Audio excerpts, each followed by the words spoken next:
Hello everyone, Circeon here. How are you all doing today? Welcome to episode 5 of my 100% playthrough of DragonQuest 11. In the last episode, we discovered our adoption papers. In today's episode, we'll be cataloging the monsters of the Hotto Steppes, Mount Huji, and Cryptic Crypt into our Bestiary, nabbing all the valuables we find along the way, and defeating our next boss. With all that out of the way, let our adventure continue. The first monster we can encounter within the Hotto Steppes is a she-slime, which has a 1 in 16 chance of dropping a medical herb and a 1 in 32 chance of dropping a slime drop. Next up is a Garuda, which has a 1 in 16 chance of dropping a flurry feather and a 1 in 128 chance of dropping a poison moth knife. Following that is a Bongo Drongo, which has a 1 in 32 chance of dropping a dose of strong medicine and a 1 in 64 chance of dropping some finessence. After that is a Lump Wizard, which has a 1 in 64 chance of dropping some holy water and a staggering 1 in 256 chance of dropping a wizard staff. Next up is a Robber Rabbit, which has a 1 in 8 chance of dropping a hardy hide and a 1 in 128 chance of dropping a pair of robber's gloves. Our final two monsters can only be found at night, the first of which is a Droll Drone, which has a 1 in 32 chance of dropping some holy water and a 1 in 64 chance of dropping a single file. Our second night specific monster is a Walking Corpse, which has a 1 in 32 chance of dropping an antidotal herb and an absurd 1 in 256 chance of dropping a set of chainmail. Before moving on to our usual treasure hunt, we can head up towards Mount Huji to encounter an Ursa Minor, which has a 1 in 16 chance of dropping a magic beast hide and a 1 in 128 chance of dropping a tough guy tattoo.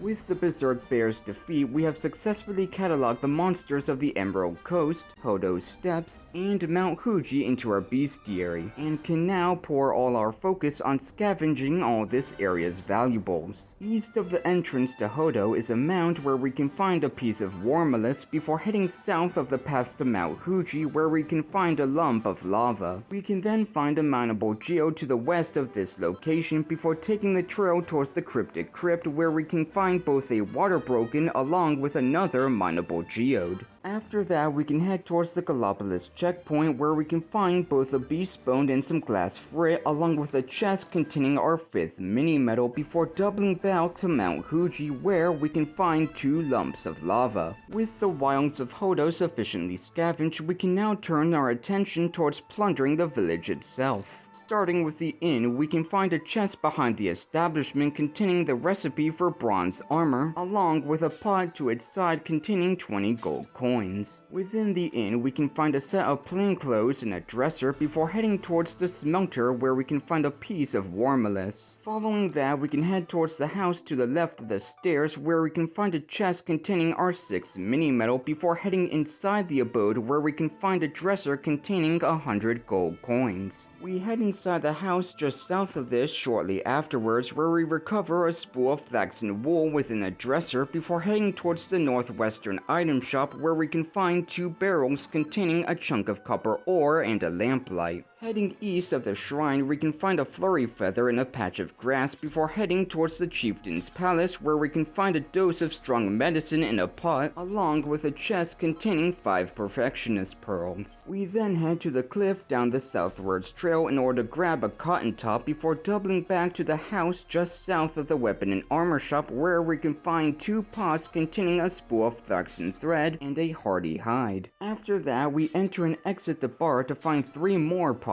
containing a total of 20 gold coins and a single file. And finally, we can head to the right of the bathhouse in order to find a barrel containing a pretty Betsy. Speaking of the bathhouse, Eric and I decide to head inside to wash off our scavenging stink, but wind up meeting a girl whose father got captured by the area's local tax agency. We agree to spring the poor girl's father, but not before we nab the 2 vials of holy water from both the men and women's bath chambers. chambers, indulging in a puff-puff for an accolade, and exiting through the women's chambers in order to acquire a second accolade. We end up meeting a woman named Veronica shortly afterwards who says she'll help us on the basis that the local tax agency repossessed 12 years of her life, which she desperately wants back. Before that though, there's a few things I'd like to do whilst in Hotto before setting off. The first of which is purchasing some new gear for Eric before forging some new equipment for the hero. I then go ahead and complete the 2 quests found within this village, which nets us a cruciarang along with the recipe for some iron equipment. With that done, there's nothing left for us to do in Hotto, so it's off to the Cryptic Crypt for some more cataloging and plundering chicanery. Thanks to our prior cataloging spree, there are only 3 monsters we need to fight within this dungeon. The first of which is a Dracmage, which has a 1 in 32 chance of dropping either a wing of bat or a green eye. The second is a Mud Mannequin, which has a 1 in 32 chance of dropping some glass frit and a 1 in 64 chance of dropping a single file. And third is a Skull Rider, which has a 1 in 16 chance of dropping a beast bone and a 1 in 64 chance of dropping a soldier's sword. With its demise, we have successfully cataloged all the monsters in this dungeon and are now free to plunder it to our heart's content. Starting with the base floor, we can find a random chunk of iron ore along with 4 chests containing 1,000 gold coins, a pair of robber's gloves, our 7th mini medal, and a silver platter. Then in the lower floor, we can find 3 more chests containing a Yggdrasil leaf, a feathered helmet, and 2 chunks of gold ore, along with another random chunk of iron ore. With nothing left to plunder, we save Veronica's sister from having her age repossessed from this dungeon's vile tax collector Jarvis, who quickly recognizes us from Heliodor's most wanted list. Jarvis has a total of 260 health and has a truly terrifying combo of deep breath plus cold breath.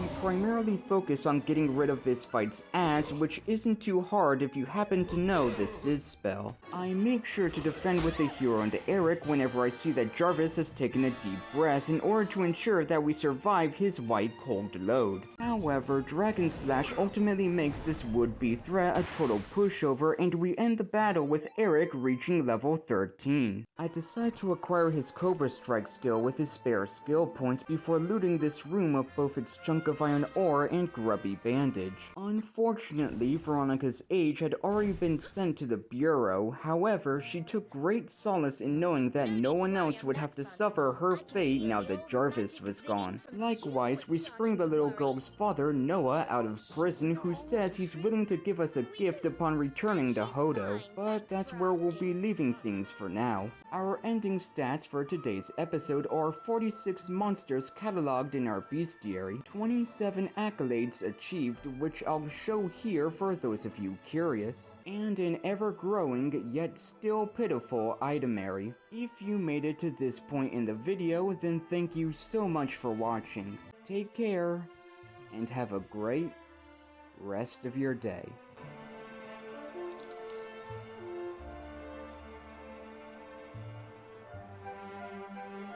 It just goes on and on and on.